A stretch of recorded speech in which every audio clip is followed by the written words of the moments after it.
From Rhythm and Light in Chicago, I'm Steve Ordauer, and welcome to Rhythm of Life.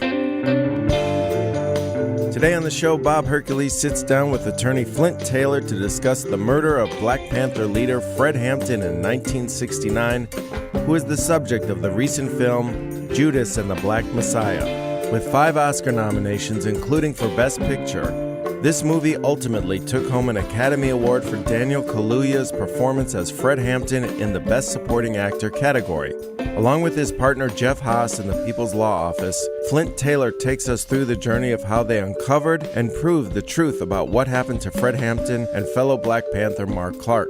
They were able to alter the public's perception being put forth by Cook County State's Attorney Edward V. Hanrahan and other public officials that the Panthers were a terrorist organization and were the aggressors in this altercation. Even though the media reported this fabrication initially as the truth, these two remarkably persistent lawyers were able to shine a light on the orchestrated assassination of Fred Hampton and Mark Clark and show that their murders were part of a larger counterintelligence program initiated by the FBI aimed at surveilling, infiltrating, discrediting, disrupting, and neutralizing American political organizations and leaders deemed subversive. I want to welcome Flint Taylor to the program today. Flint is the author of The Torture Machine, Racism and Police Violence in Chicago, and he's a longtime member of the People's Law Office. Thanks for coming down here today, Flint. Glad to do it, Bob. So I want to start out by taking you back in time to the year 1969, a very tumultuous year, obviously. Set the scene a little bit about that time, 69. What was it like? What was going on? And eventually what led up to the Hampton incident? Well, back in 1969, the struggle against the war in Vietnam was at its height.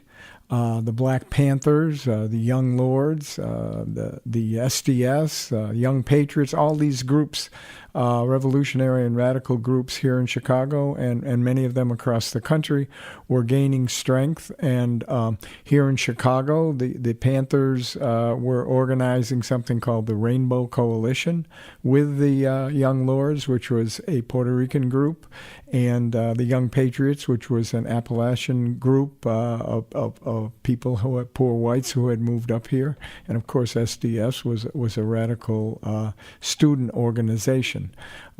And all of that coming together in 1969 at the time that Nixon had just been elected and was escalating the war in Vietnam was a time when young people, particularly, and people of color in particular, were organizing and taking to the streets and demonstrating. And with regard to the Panthers, they had set out a whole program, a 10-point program, a revolutionary program for change in this country.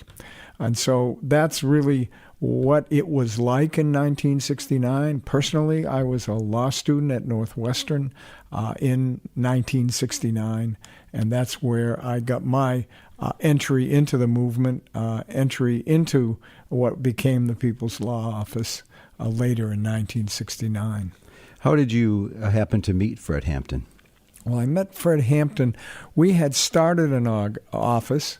Several young lawyers and several young law students had started an office in August of 1969 called the People's Law Office. We opened up a storefront. It was previously a sausage shop up at on Halsted Street, Halsted and Webster, which at that point was in the middle of a very diverse working class community, and we were representing many of those groups I just mentioned, particularly the Black Panthers. And at the time we started and were working on these cases, Fred Hampton had been railroaded and sent to the penitentiary.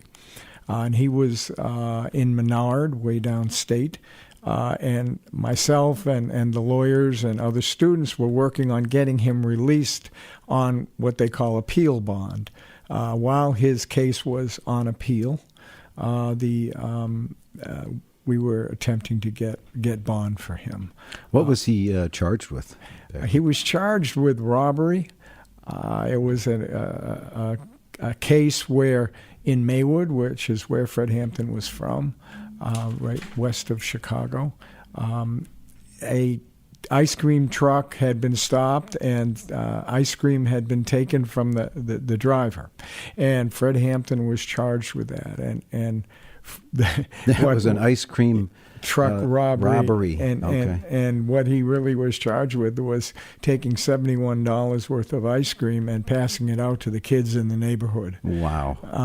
And for that, he was sent to Menard. He was. And, of course, it was a highly political case in the sense that he was already very well known as a charismatic leader of the Black Panther Party. And the prosecutor at that time was Edward V. Hanrahan, who was next in line to take the original Richard Daley's place as the mayor of the city of Chicago. He was like the heir apparent to the old man.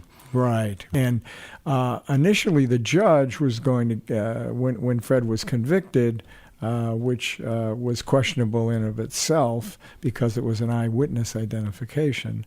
The judge was going to give him probation, but Hanrahan came down very heavily on the judge, who was an African American judge, and he changed up and gave Fred 2 to 5 years. Wow, in penitentiary. Amazing. And we know that Hampton was perceived to be a threat by the FBI. Why was he perceived to be such a threat? Well, I touched on it briefly. He was 21 years old when he came out of the penitentiary. We did successfully get him an appeal bond, and he did come out of Menard pending appeal in August of 1969, just about the time we were actually opening the People's Law Office itself. Right. And he was just a tremendous leader. For his age, it was remarkable. That's all right, because we said even before this happened, and we're going to say it after this, and after I'm locked up, and after everybody's locked up, that you can jail revolutionaries, but you can't jail a revolution. Right.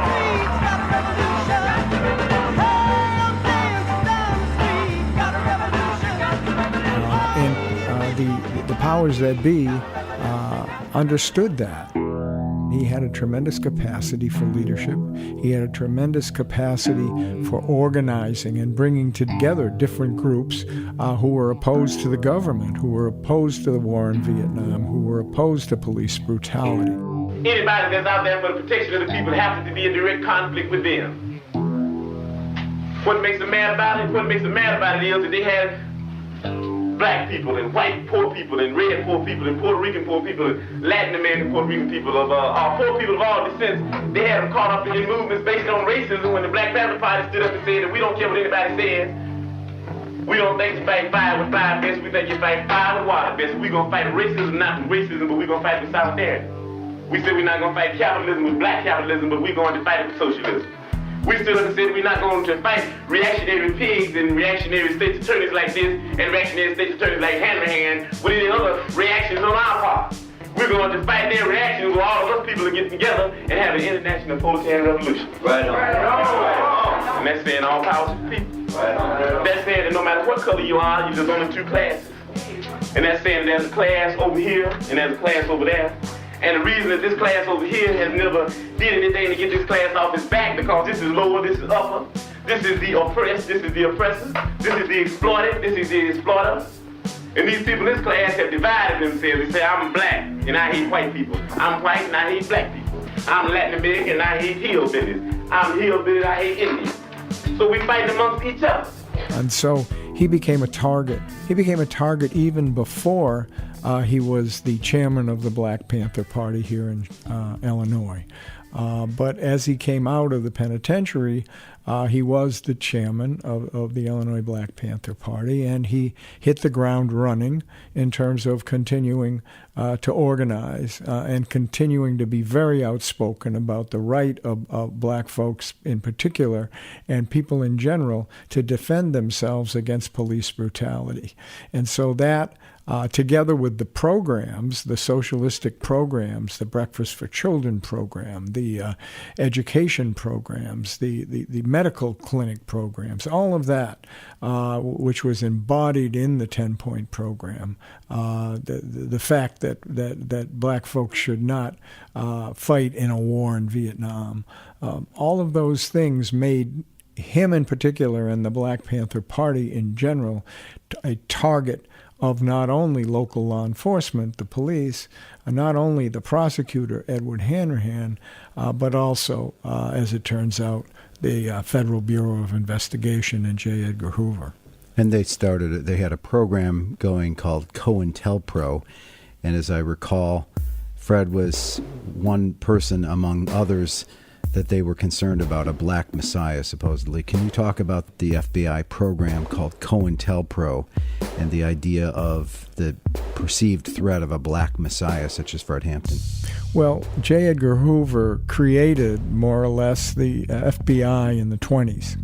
And it was created in large part, to combat radical and revolutionary organizations of its time. Marcus Garvey, the radical anarchists of the day.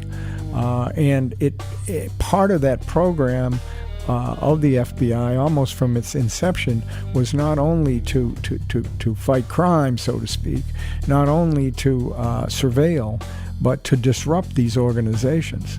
And in the 30s and 40s and 50s, Hoover developed this program called COINTELPRO, or Counterintelligence Program. And it was designed, again, to disrupt organizations such as the Communist Party, the Socialist Workers' Party, and other organizations. And as the movements became more powerful, particularly in the 60s, and became led by and people of color, the tactics that were part of this illegal and unconstitutional COINTELPRO program became even more violent. As the late 60s, when such organizations as Dr. King and SCLC, Malcolm X, and the Nation of Islam and Elijah Muhammad, Rap Brown, Stokely Carmichael, SNCC, of course. Yeah. All of these leaders and organizations were very powerful in the civil rights movement and in the black liberation struggle. So Hoover then sent out memos in 67 and again in early 68, calling for disruption and, quote, neutralization of these leaders and these organizations. And of course, we learned that neutralization is a term and was a term of art. CIA used it, and that could mean several things, but it included, of course, assassination. And that they named not only the organizations from SCLC all the way to the Nation of Islam and SNCC and Rap Brown and his organization, but they named those leaders as messiahs who could electrify and unify the black nationalist movement. They then Hoover sent out this memo saying we need to neutralize these leaders and these organizations and prevent the rise of a messiah who could do this in the sense of could electrify and unify the movement.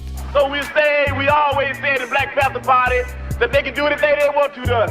We might not be back. I might be in jail. I might be anywhere. But when I leave, you can remember I said with the last words on my lips that I am a revolutionary. And you're going to have to keep on saying that. And so Fred Hampton fit into that category soon after these memos went out. And of course, the second memo went out in early 1968, only a month before Dr. King was assassinated. And when they named the messiahs, they named King, they named Rap Brown, they named Stokely, they named Malcolm, even though he was already dead at that point, assassinated as well. And they didn't name Fred, but he fit that category. And of course, when the Panthers became stronger and their leadership became stronger, then those leaders, and particularly Fred, became a messiah who was targeted and ultimately assassinated by the FBI and local police here. Had you known about this COINTELPRO program like in that time in '69, or did you find it out a few years later? I can't remember. Yes, we didn't know about COINTELPRO. It was a highly secret program, as you might think, and it was uncovered somewhat accidentally when some activists broke into a FBI office in Media, Pennsylvania. Oh, I've heard about that in story. 1971, right. And they grabbed a trove of FBI documents, and when they started to look through them, they saw this program, COINTELPRO, and then some media folks started to FOI COINTELPRO. Just to be clear, making freedom of information requests. Exactly. We, at that time, were just embarking on a lawsuit after Fred Hampton had been assassinated, in which the Panthers and we believed that this wasn't just a local operation because of all the public statements that Hoover and John Mitchell, who was the head of the Justice Department under Nixon and who ultimately was totally discredited behind Watergate, were making about the Panthers being the biggest threat in the country and all of that. So when these COINTELPRO documents started to come out, we started in our lawsuit in the mid-'70s to focus on the FBI and its role in the Fred Hampton case, which they had kept secret as well until the informant provocateur who worked for the FBI, William O'Neill, was outed in another case here in 1973, and that, together with the COINTELPRO revelations, led us on our path to establish over the next decade that Fred Hampton was assassinated as part of the FBI COINTELPRO program. And how did you first hear about his murder of him and Mark Clark? Yeah, the first time I met Fred or saw him was I had worked on getting him out, met his mother and father out in Maywood and his brother Bill. And when he first came out, there's a very well-known scene of him speaking at the church over here, very close to where we are now, on the near west side, the People's Church it was called, and he had what amounted to a revival upon his release, and we heard him speak at that point, and it was remarkably moving, and the church was packed, of course, and it was a welcome home, and he was talking about hearing the beat of the people and talking about revolution, really. We said that we work with anybody and form coalition with anybody that has revolution on their mind. We're not a racist organization because we understand that racism is an excuse used for capitalism, and we know that racism is a byproduct of capitalism. Everything would be all right if everything was put back in the hands of the people, and we're going to have to put it back in the hands of the people. We have breakfast for children because we teach the people through practice, through observation and participation, that people can be fed free. That's the people's thing. Socialism is the people. You're afraid of yourself. If you're afraid of socialism, you're afraid of yourself. Now, we say all power to all people. We say white power to white people. Brown power to brown people.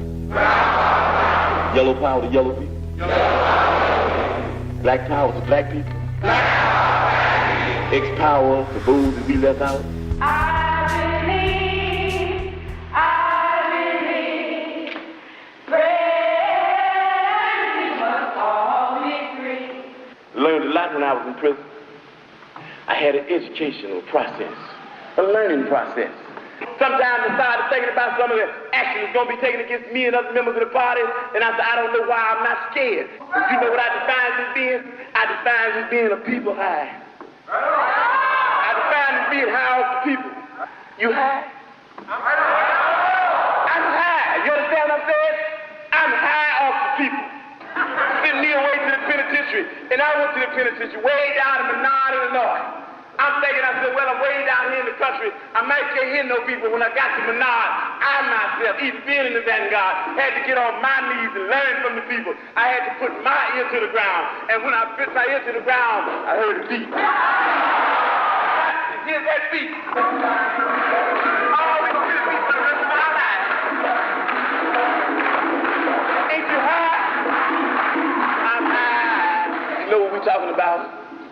We're talking about a beat that can't be stopped by anybody. We're talking about we're going to make some changes in this system. You can see that in The Murder of Fred Hampton, Mike Gray and Howard Hawks' iconic black and white 1971 movie, and it's redepicted in the movie Judas and the Black Messiah. Right, which we'll get to in a second. But going back to your question, I first was involved in the actual murder investigation within hours of Fred being and Mark being murdered in the early morning hours of December 4th. The lawyers, as I said, we were representing the Panthers, so we got a call, and I got a call from our lawyers to come to the crib, to the apartment, 2337 West Monroe Street here in Chicago. It was sometime in the early morning. So I left home, went to my law school, Northwestern, got another law student, Jack Welch, who was working with us in the People's Law Office, and we went to the apartment. And we had a crew organized by Skip Andrew, one of the People's Law Office lawyers, to take evidence, to document evidence of the murder scene. And we had a filmmaker, Mike Gray, there, and we had photographers there, and a crew of us were taking evidence. And so, as I understand it, there was no blockade. Like the house was wide open, as I recall. And maybe you can describe that, because it sounded to me when I read your book about this, I was incredulous that they would just leave this wide open. Was that the case? Yes, a remarkable mistake, a blunder, as it were, from the point of view of suppressing the truth and covering up by the police. It was like just about dawn by the time they finished their murderous raid. And you would expect that they would have set it up as a crime scene with the yellow tape and all of that. But instead, either because they were so overconfident that their false story about a shootout would carry the day, and of course it did originally, they left. After a 15-minute gun battle that cost Illinois Black Panther Party Chairman Fred Hampton his life, Sergeant Gross described the raid as 15 minutes of hell and a miracle. A miracle because not one policeman was killed, a miracle because not more policemen were shot. The firing stopped only when the occupants realized their arsenal was no match for the police arsenal, an arsenal that included a .45 caliber submachine gun and 2 shotguns. Now, the other possibility or theory about why they left is that they knew as the sun rose and that community saw what had happened, that there could be an uprising. So that they got out of there before that happened. So they didn't leave anybody stationed there or anything? Nobody. It was wide open. Amazing. And we all went there. Bobby Rush, who was the Minister of Defense and another important leader here of the Panthers in Chicago. Now a congressman. Exactly, and former alderman as well. Right. He held a press conference in front of the apartment, and he very famously said, "We lay this murder at the foot of J. Edgar," of course, J. Edgar Hoover. We'll prove that these pigs murdered Fred Hampton while he was asleep. They attempted to wipe out the Black Panther Party, and if they succeed in this, if black people, allow them to succeed, and then they're going to move on black people in general, just like Hitler did in Germany. But at that point, it was more a belief based on statements and the fact there were raids all over the country of Panther offices, but the documentation came later. But I spent 10 days in that apartment with many others, Wow. taking evidence. The Panthers had tours that they conducted every day of people who in the community who came through. Hundreds and thousands of people. Not only It was always just wide open. Anybody could walk in. yes. What was it like for you when you first walked in? This is your friend, your client, somebody you had a lot of faith in, and it was a murderous rampage, really. I'm sorry to ask you, but what was this like for you personally to walk into that house? Well, I was basically the same age as Fred Hampton, but of course from a very different background, and a bit naive. So to walk in to the apartment, of course, the first thing was shock. There was blood on the floor outside of the apartment, the room that Fred Hampton had been asleep and murdered in, because his body had been dragged off of the bed and laid on the floor there. There were bullet holes. This was a very small apartment with plasterboard walls, dividing very, very tiny bedrooms, Right. so that you could see bullet holes, which in fact were made by a machine gun that basically made the walls look like Swiss cheese in terms of the holes.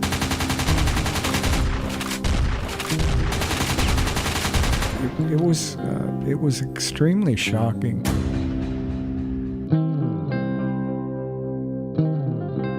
It was hard to, on the one hand, really comprehend the enormity of the crime that you were witnessing, but it was, in fact, a murder scene, a crime scene. Yeah. An assassination scene. And I think the fact that we shifted so quickly from shock to the kind of adrenaline-driven work of cataloging all of the bullets that were on the floor, bullet shells, and all the bullet holes. We didn't know what exactly which pieces of evidence would be the ones that would be the most important. We did know that the front door was an important piece of evidence, because they had started saying that there was one bullet hole, and it was the one that showed that the Panthers started it because it went from the inside to the outside. Oh, right. And so we, and Skip particularly, went to that door panel, saw there were two holes, one going in and one going out, and he then had the pictures and the video taken of the panel in the door, and then we took the panel out of the door and we transported it to a ballistics expert in upstate New York to be analyzed. Wow. And there were several things that were very cloak and daggerish and very much remained in my mind. The police had said Rush is next, because Bobby Rush was not in the apartment. We thought they might be coming back to the apartment, so we were operating under a certain amount of fear that actually we might be raided and arrested for what we were doing. We were taking the evidence every night to churches, and we wouldn't necessarily know where we were going until we were told. And then we'd go to the back door of the church and a minister would let us in, and we'd go up a set of stairs to the attic, and that's where we would stash the evidence for safekeeping each night. And the Panthers, the bloody mattress that Fred was murdered on, they would take it and lock it up every night, and then every morning they bring it back and put it in its place, so when they did the tours they could point to it and say, this is the mattress that Fred was murdered on. And so those tours were extremely effective, and the fact that we were able to demonstrate the realities of the evidence inside the apartment was powerful as well. And one thing that I'll recount, that during that 10 days that I spent there, and the rest of us all spent there before they finally shut it down, they meaning the authorities. And, right. And an older black woman was going through the apartment on one of the tours, and she looked around and she just shook her head and said, ain't nothing but a northern lynching. Wow. And so, what a statement. Yeah, that totally stuck with me. I'll bet. I mean, just to let people know, I mean, the claim was that the Panthers were shooting out at the cops, but you finally proved that it was a shoot-in from the cops shooting into the apartment and murdering Fred Hampton and Mark Clark. Can you elaborate on that a little bit? What did you prove eventually? Well, yes, the walls told the story, and we were able to, with the guidance of the ballistics expert, put dowels in the bullet holes so that you could run a dowel from the front where the machine guns were fired, for example, and you could run that dowel all the way to the back. So it would show the path of all these bullets. And so when we got through doing that, the path of all the bullets except that one that went out through the front door area could be tracked to the police, and none other than the one could be tracked to a position where a Panther was, and that was Mark Clark, who was sitting sentry, and in all likelihood, because of the angle of that bullet, it was upwards, that he may well have, that shot may have been fired after he was shot and killed through the heart, and the gun just went off. So we were able to establish that over 90 shots were fired by the police, and at most that one by Mark Clark. We were able to show that Fred, unlike the lies that the police were telling, that he got up and was, in the back firing at the cops who came in from the back. We were able to show that he was in bed, asleep, drugged, and that shot through the head after the others had surrendered, and most of the firing had been done.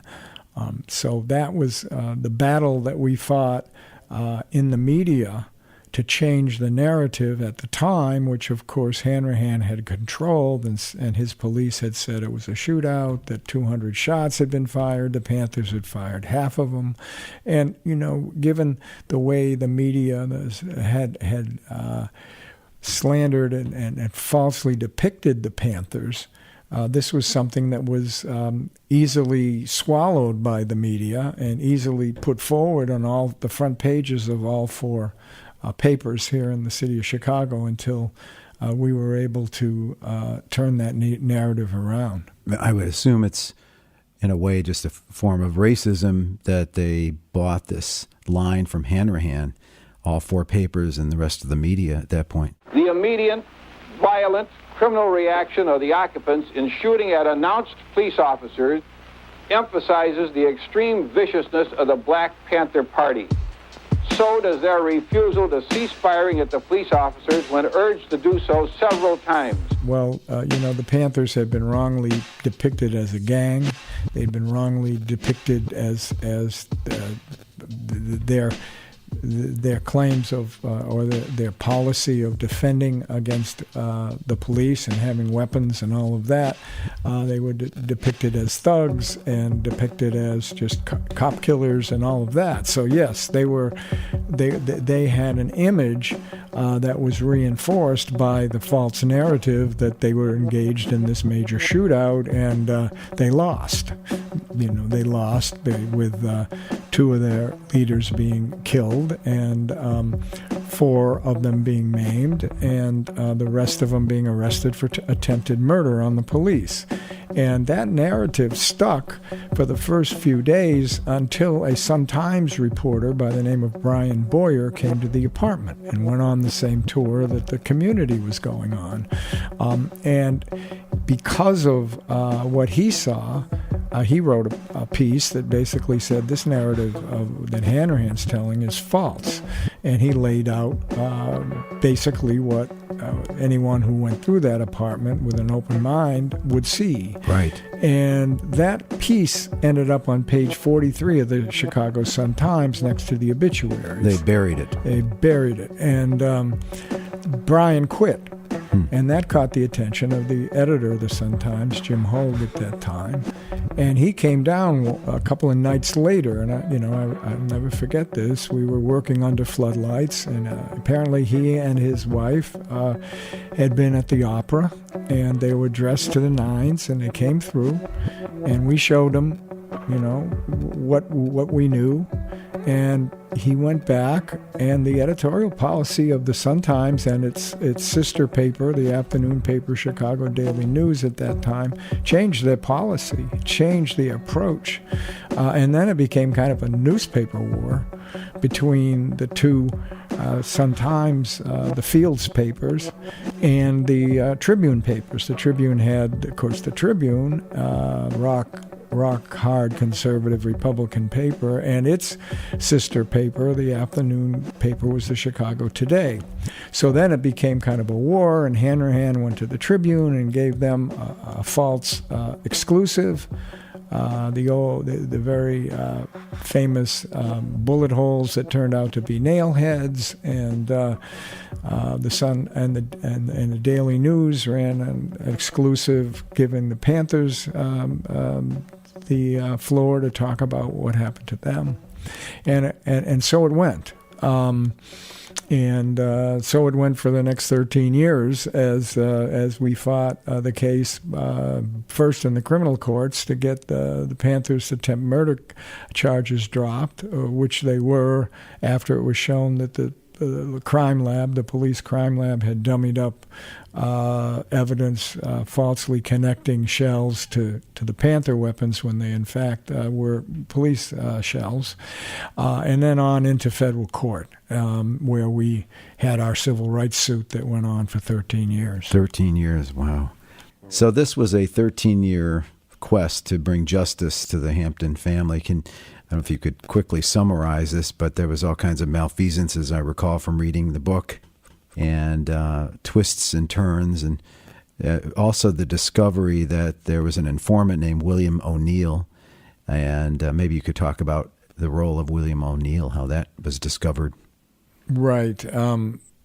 As I said, we filed a civil rights lawsuit called 1983, Section 1983, in early 1970 on behalf of the Hampton and Clark families and the 7 survivors of the raid.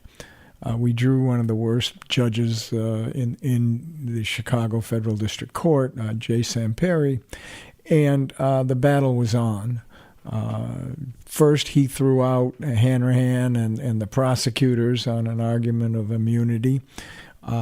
We were able to get those defendants restored in 1972, and in early 1973, the revelations came out that a Panther by the name of William O'Neill, who was thought to be and served as a security captain in the Panthers and had access to the Panthers and to Fred Hampton as such, was in fact an FBI informant. So we then used the litigation, the lawsuit that we had, to turn the focus onto the FBI to find out exactly what O'Neill did and why he did it, and who was connected with this higher up than an FBI informant. And that led us to the discovery of a FBI document, which was a floor plan, which O'Neill drew at the instance of his control agent, someone named Roy Martin Mitchell. This is a floor plan of the house, the apartment that Fred Hampton was staying in. Right. It was a floor plan of 2337 West Monroe. It was drawn only a couple of weeks before the raid. It showed in detail where Fred would be sleeping, and it was part of an FBI document that on its face said that it was disseminated to, in other words, given to Hanrahan, who was the prosecutor, whose police officers executed the raid. Jeff Haas was Flint Taylor's partner at the People's Law Office and was deeply involved in the Fred Hampton case. While O'Neill was an FBI agent, he marked every piece of furniture and even said, "This is the bed where Fred Hampton and Deborah Johnson sleep." At that point, we could match up the mark on the diagram with where Fred Hampton slept with the trajectories of the police bullets, which by and large were aimed at that particular bed. So it began to make, the whole thing began to get a bigger picture. It wasn't the Panthers, it wasn't a shoot out, it was a shoot in, it was a murder. It wasn't just the local police, it was the local police urged to do it by the FBI. It was a local prosecutor with political ambitions, not on his own taking it on, but the FBI using that. So now we had some very powerful evidence that had been kept secret by the FBI for now 3-4 years, that the FBI was behind the raid, and that they, in fact, gave the operative document which enabled the assassination of Hampton. So we went from there, and we questioned O'Neill on several occasions in what they called depositions under oath. We questioned Mitchell, his boss at the Racial Matters Squad. We took it all the way up to the top of the FBI here in Chicago. And we did this over a period of several years. And while we were doing this, Watergate was happening. Right, that's right. And in the wake of Watergate, there were investigations of the FBI and the CIA and the NSA and all of the various intelligence organizations. Right, that was the Church Commission, Right, I think, that came out after Watergate. Exactly. Senator Frank Church from Idaho, I think, Yeah. headed up the committee, and it was investigating very aggressively the FBI and COINTELPRO. So at the same time, we were pounding away on O'Neill and the FBI and its role in the Hampton assassination. The Church Committee was working on investigating more broadly COINTELPRO and the FBI and the Panthers, among others. Right. So I struck up a relationship with one of the key investigators of the Church Committee, so that we were kind of not exactly clandestinely, but certainly not, up front either in terms of sharing information. I was, giving to him what we had on O'Neill and the involvement of the FBI here, and he was starting to tell me about some of the evidence of COINTELPRO here in Chicago. So in late '75, when we were about to go to trial in the Hampton case in federal court, the Church he tipped me off to the fact that there were COINTELPRO documents that showed that the raid was part of COINTELPRO, which of course was an amazing link, kind of a missing link between what we were uncovering about the FBI's involvement and the connection to its master plan, i.e. COINTELPRO. So this was an important link to yes. concretely show that link. Yes. It was ordered by the FBI, the COINTELPRO program. It wasn't just Hanrahan and his gang off on their own, but it was really created by the FBI. Yeah, exactly. And so that link we knew existed, but we didn't actually have those documents in hand. And when we asked the government to turn them over in our case, they said no. They said they're not relevant to this case, and the judge backed them up. Wow. So we're sitting here knowing that these documents exist, but we can't use them because they're, the church committee has them under wraps, and the judge won't let us have them. So we kept pounding away, and ultimately, on the eve of trial, the judge ordered that we could have some of these documents, and I like to say there was a trilogy of documents, of FBI documents, that show that this was an FBI COINTELPRO conspiracy to assassinate a black leader. And the first prong of that trilogy, or that triangle, is the floor plan that I was just talking about. Right, of the apartment on Monroe Street. Right. And the second prong on this trilogy is a document that was dated December 3rd, 1969, the day before the raid, titled COINTELPRO, Counterintelligence Program. And it predicts that the raid is going to happen, and it's part of the COINTELPRO program. And does it specifically mention Fred Hampton? That's a good question. It was a fairly brief document. It was kind of just like, there's going to be a raid. The police are going to conduct this raid, and this is part of our COINTELPRO program. So that was the second part of the trilogy. So we went on and we started this trial, which turned out to be the longest civil trial in court history, an 18-month trial as it was. Wow. I like to tell people that, as a young lawyer, how many lawyers' first trial is 18 months?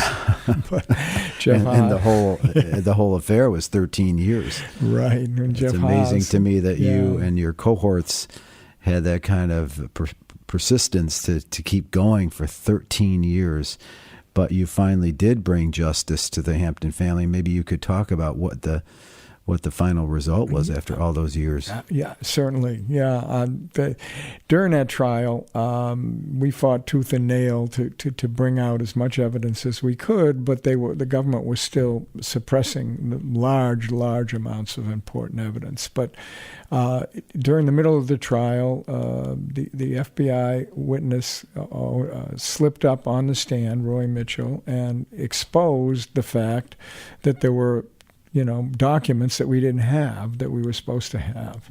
And the government panicked and produced 200 volumes of Panther-related documents. Wow. That had not been produced and should have been produced.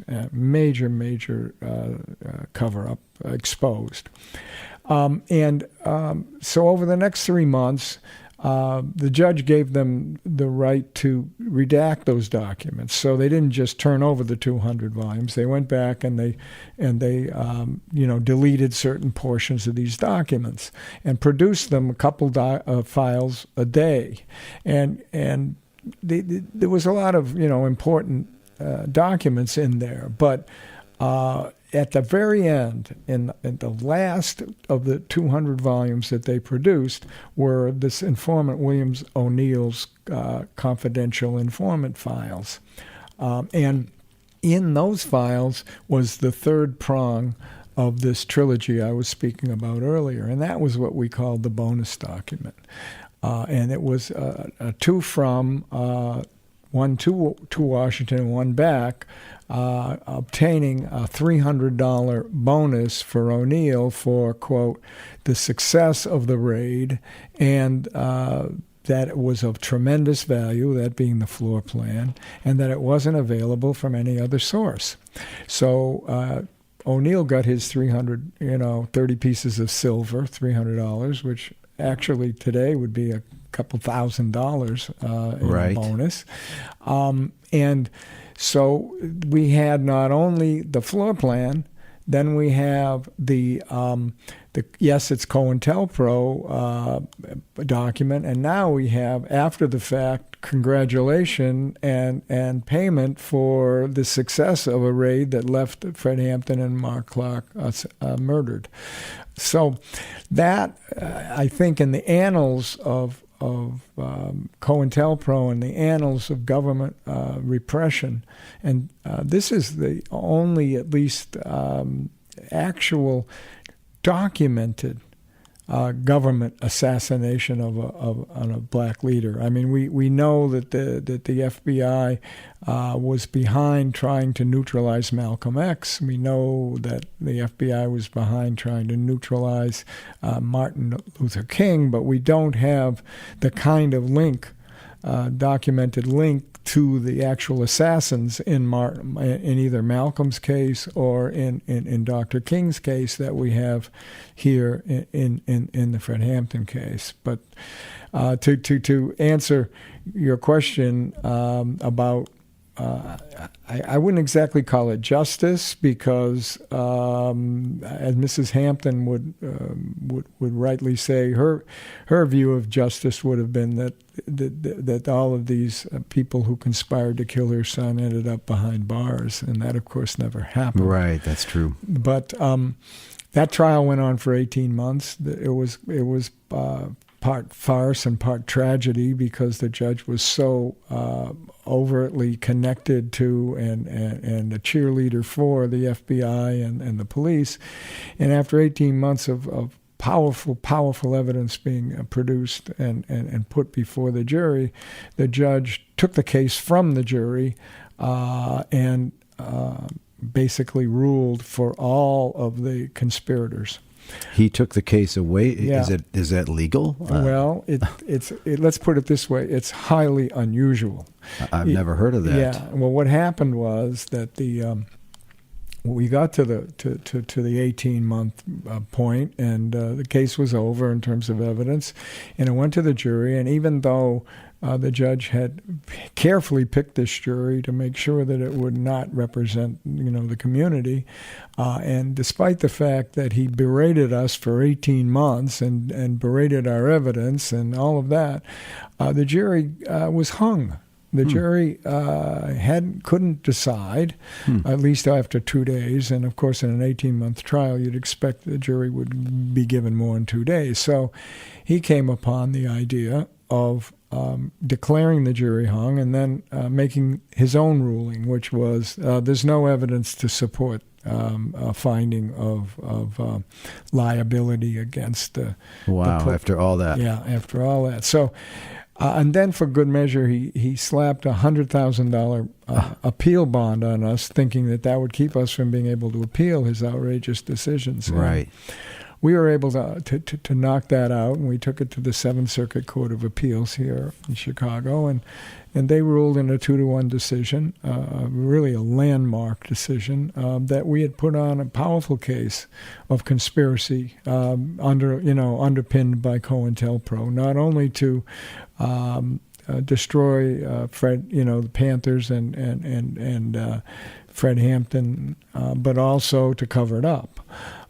And so that then went to the U.S. Supreme Court, and we were able to avoid what they call cert being granted. The other side wanted the Supreme Court to overturn the appellate court's decision, and we were able to win the day in the Supreme Court with a 5-3 decision. Saying they wouldn't take the federal case, and a 7-1 decision saying they wouldn't take the police case. So we made it through. The Supreme Court came back to another judge here in Chicago, and then ultimately in early 1983, we were able to settle the case in what was at that point the largest civil rights settlement known. An appeals court ordered a new trial. Government agencies waived a jury. It was simply a matter of working out a settlement, not easy, with 5 lawyers involved on each side. Today, after 2 years, they reached it. $1,850,000 for the families of Hampton and Clark. The city, county, and U.S. governments denied any wrongdoing. They settled, they said, because another trial would cost too much. Fred Briggs, NBC News, Chicago. But it wasn't, in today's dollars, it doesn't look like much. It was just about $2 million. But that was 13 years of struggle to change the narrative from a shootout to a shoot-in to a murder to assassination, to a government assassination. And I think we feel that perhaps was our greatest accomplishment in fighting for those 13 years. Wow, that's an amazing story of persistence and just a twisted journey to get to that point. Of course, you've seen the movie that has come out recently called Judas and the Black Messiah, a very powerful film. I was curious what you thought of it because you were an eyewitness to all these events. What did you think of this movie? Well, I vowed before my partner Jeff Haas, who with me or me with him, and he wrote the book on Fred Hampton case called The Assassination of Fred Hampton, and as you mentioned, the first chapter of my book, which is more broadly about police torture in Chicago, deals with the Hampton case as well. In some ways, Jeff and I vowed we would not become movie critics, and I don't want to become a movie critic. Right. But I will say that on the one side, and as you can imagine, it was a very mixed emotions that I had watching it. I watched it a couple of times, and having been so involved in uncovering the evidence. Yeah, it was such a major part of your life. Yeah, definitely, and. We, in some ways, in that 18 months, were reenacting what they showed in 2 hours on the screen. You know what I mean? Yeah. And, of course, in 2 hours on the screen, they are not going to deal with 18 months of evidence. Right, of course. I think it was important for people to know, general public to know about Fred Hampton, and to know about the fact that the FBI assassinated him. Right. I know that there's a difference of opinion within the Panther community here in Chicago, particularly about whether the movie did justice to the story, and particularly whether the format or the template of the movie, which the filmmakers have said was based on The Departed, the famous movie, right. About the mafia in Boston and the Right. FBI's involvement, kind of the duality that they created between Fred and O'Neill, the informant. And I think a lot of people were troubled by how front and center O'Neill and the purported complexity of O'Neill was depicted in the film. So that's something that I think was and is a concern that some Panthers, whom I have a lot of respect for, have articulated. So, what did they get right in this movie, in your opinion? Or what was important to get out to the public? Well, I think that to the degree that it depicted that Fred was assassinated by the FBI, and that it went all the way up to Hoover himself, I think that was very important. I think to the extent that it depicted Fred as a powerful leader, that was obviously very important as well. What struck me was that as good as the actor who played Fred was, you can murder a murder, but you can't murder liberation. You can murder revolutionary, but you can't murder revolution. And you can murder a freedom fighter, but you can't murder freedom. I said, hey, I'm revolutionary. Hey, I'm revolutionary. But no fist in the head. He couldn't really demonstrate how powerful a speaker the actual Fred Hampton was at 21 years old, and you can kind of judge for yourself. Give me a beat now, come on now. Ain't you high? Ain't you high? Ain't you high? I'm high. Knowing that our enemy is on the mountaintop, our friends are in the valley. We say even though it's nice to be on the mountaintop, we're going back to the valley. I'd be in the streets propagandizing every day. I'd be working with everybody every day. I'd be teaching that solidarity is the thing. The end of a complete wipeout of imperialism is the thing. So if you're going to be thinking about me, that's what Bobby would be teaching. If you're going to be thinking about us, all we say is ain't no thing about going nowhere, getting killed. All we want to know is that you're doing what we'd be doing if we were here. And you got to do that. You can't do it unless you believe that you can do it. Because, you know, they show the actual Fred at some point in, I don't know if it's at the end of the movie. At the end of the film, they have some footage of Fred. Yeah. One of his famous speeches that I'd seen. Yes, and you can, compare that.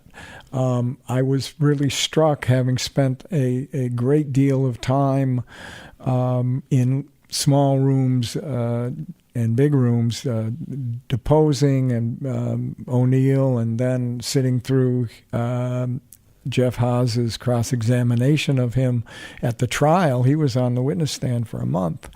And during these depositions, he actually threatened me at one point. And the actor who played O'Neill really hauntingly, to me, captured O'Neill. And the video of the real O'Neill that starts the movie and ends the movie was video that I had a hand in actually having it being made, in the sense that I had been working with the Eyes on the Prize people who made that piece, the 1990 piece. Right. And they said, can you get a hold of O'Neill? And I said, no, I can't. I'm not in touch with O'Neill. This is like, 14 years after the trial. Right. But somehow I reached out to someone who reached out to someone, and they were able to get in touch with O'Neill, and he agreed to do that interview. And so based on the fact that I had had something to do with arranging that, they gave me a copy of that video, the entire video, which I have to this day. Told me, of course, as you can appreciate as a filmmaker, they totally embargoed it.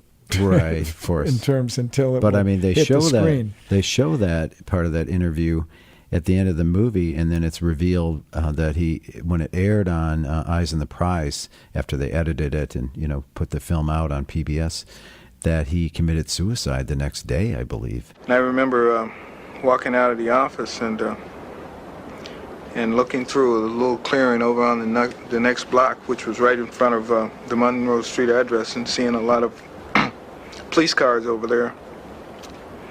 And at that time, Bobby Rush came to the office. He had just come from over there, or maybe the coroner's office.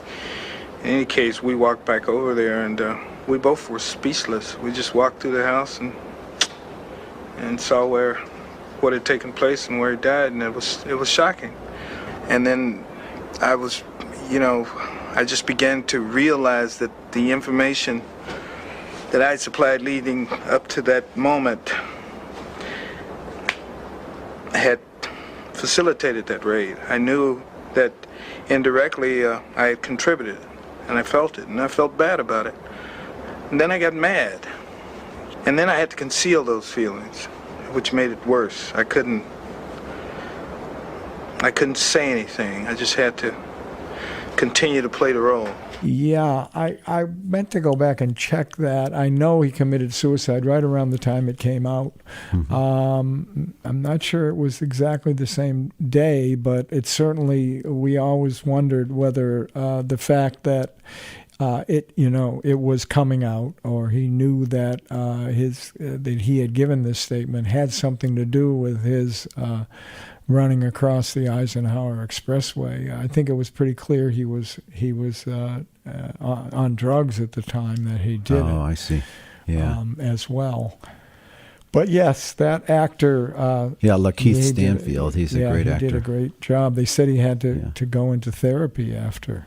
Wow. I mean, it's a very nuanced role because he had to flip back and forth constantly in the movie.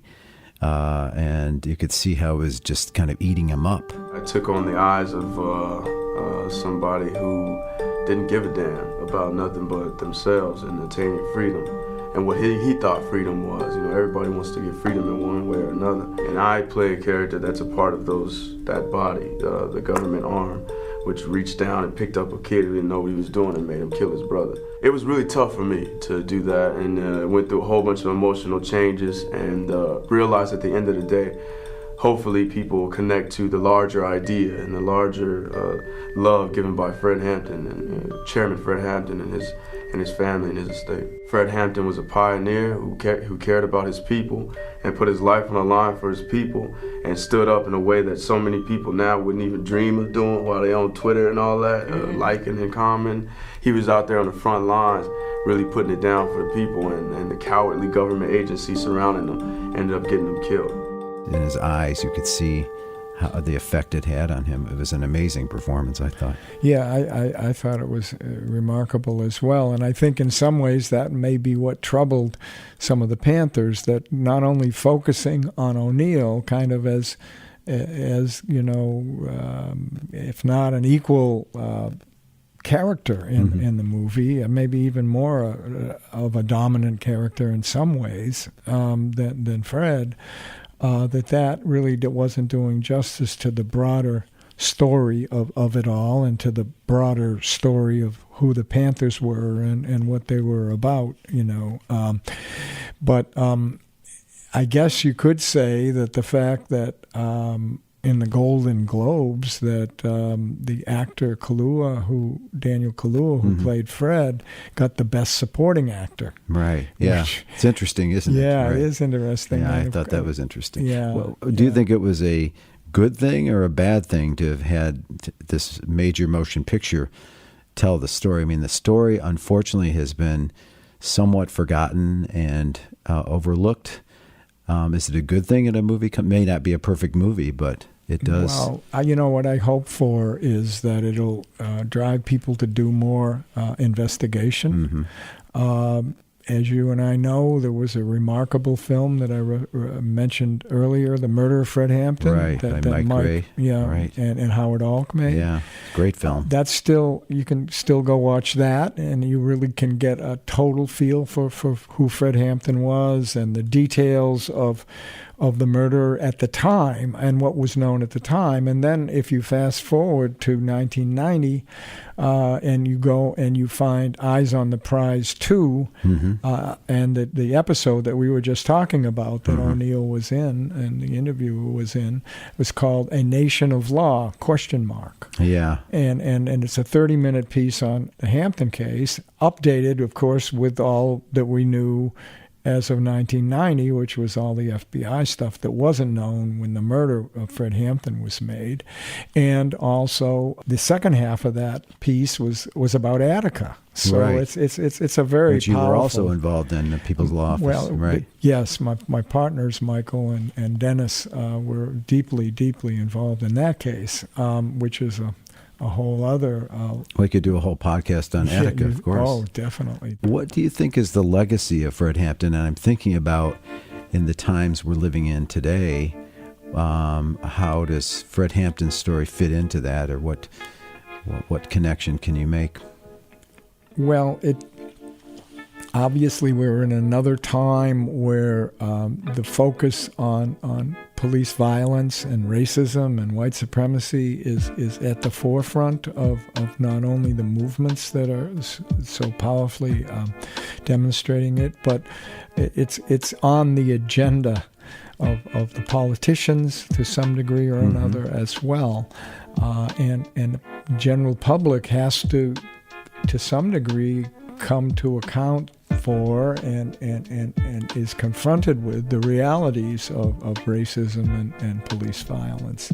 And that's what the Fred Hampton story it demonstrates in 50 years ago.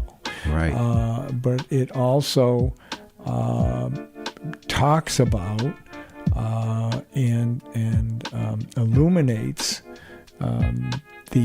what the Panthers were about, and from the Rainbow Coalition, the fact that they were about unity and about bringing people together of all different races and persuasions, is something that's a real lesson today, where we have a lot of different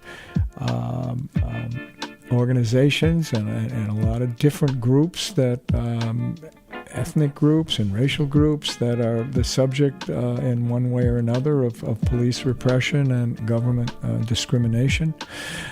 And the message of unity is important today as it was then, and the kinds of programs that the Panthers were involved in and promoting, those kinds of programs around education. With no education, the people take this local foundation and start stealing money because they won't be really educated to why it's a people thing anyway. You understand what I'm saying? With no education, you have neo-colonialism instead of colonialism, like you got in Africa 9, like you got in Haiti. So what we're talking about is there has to be educational program. That's very important. As a matter of fact, it's so important for us that a person has to go through 6 weeks of our political education before he can consider himself a member of the party, able to even run down ideology for the party. Why? Because if they don't have an education, then they're nowhere. You dig what I'm saying? They're nowhere because they don't even know why they're doing what they're doing. You might get people caught up in the emotionalist movement. You understand me? You might get them caught up in because they're poor and they want something. And then if they're not educated, they want more, and before you know it, they'll be capitalists, and before you know it, we have Negro imperialists. Anti-war, anti-hunger, all those kinds of things are still major issues to be dealt with and addressed, and are being addressed by the movements today. So, I mean, when you see the movements calling for defunding the police, putting the money in other places. Right. That and Panthers weren't articulating it the same way, but it's the same principle. There's many correlations. Yeah, and we could go on, but the lessons are many in terms of who Fred Hampton was, who the Panthers were, what the government did in response. And those are just a few things to touch on. I would mention there's another, actually a set of two movies. Another one Mike Gray made, which was called American Revolution 2, right, which was made just he and Howard Alk again made that movie just before they started to make what turned out to be The Murder of Fred Hampton. Right. And that's all about the Rainbow Coalition. Oh, okay. That's a terrific movie to see the Panthers and Bobby Lee in particular, with the Young Patriots, the Appalachian group that was very radical here in the city back at that time. Right. And Cha-Cha Jimenez and the Young Lords, which was the Puerto Rican group that was so powerful back in Chicago and across the country. So I think that, there are many lessons, and I think that people who are energized intellectually or politically by the movie should try to make those links in terms of their own work, and also to do the research that to see some of these other movies and read some of the other treatments of Fred Hampton and the Panthers that have preceded this movie. Right. Because, of course, this is Hollywood after all. Well, right. There's that. Join us next time for the second part of this interview as the discussion turns to the legacy of police torture in Chicago, spearheaded by the notorious Commander John Burge, documented in Flint Taylor's landmark book, The Torture Machine: Racism and Police Violence in Chicago. If you'd like to learn more about today's topic, we recommend the documentary The Murder of Fred Hampton, directed by Howard Alk and produced by Mike Gray, along with the book The Assassination of Fred Hampton, written by Jeffrey Haas.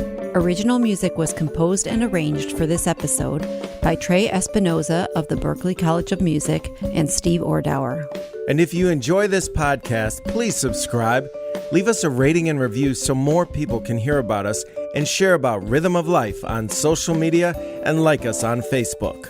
And we now leave you with some insight and wisdom from the wonderful poet, author, and musician, Mr. Gil Scott-Heron. Thank you for listening. I'm Steve Ordauer. This has been a Rhythm and Light production. There will be no pictures of pigs shooting down brothers on the instant replay. There will be no pictures of pigs shooting down brothers on the instant replay. There will be no pictures of Whitney Young being run out of Harlem on a rail with a brand new process. There will be no slow motion or still lights of Roy Wilkins strolling through Watts in a red, black, and green liberation jumpsuit that he has been saving for just the proper occasion. The revolution will not be televised, will not be televised, will not be televised, will not be televised. The revolution will be no rerun, brothers. The revolution will be live.